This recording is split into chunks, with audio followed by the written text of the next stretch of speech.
Good morning po sa inyong lahat mga ma'am sir. Ngayong araw po na to ay mamimigay pa ako ng isang tip sa mga wala pang jowa dyan. Ayan, ito maganda to.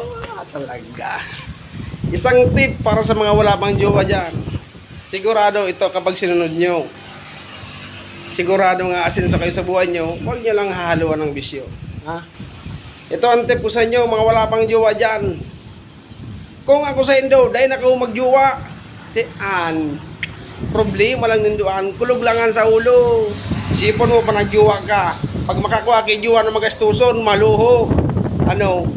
Magastuson ka, grabe. O ano? Daw kang trumabaho ka, pagtipong ka, sigurado, dahil ka lang magparabisyo. Sigurado, maasin mo ka sa buhay mo. Juwa-juwa na yun. Ilangan niso nangyari sa kuya. Dahil baka pagsipot ng juwa ko. Tapos si Irogong panindo, magtrabaho ka mong kimaray, magtipong ka mo. Sigurado maasin sa buhay niya. Anak kung mayad na ang buhay niyo, buligan niyo, magurang niyo. Iyon na lang sa padabaho niyo, sumagurang niyo, juwa-juwa. Temang kamutanganan, juwa. Mas maabot ang pananulog kung ka malang bubayang ka. So ano, lugi ka. Kaya yan, so payo ko sa mga daypang juwa dyan. Kung ako sa Indo, dahin na ka magjuwa. Iyo lang nga si tip ko. Kung gusto pa rin ng ibang tip, tatawan pa ka mo. Iyo lang an. So, hanggang dito na lang po tayo. Sa mga walang jowa, maswerte pa kayo.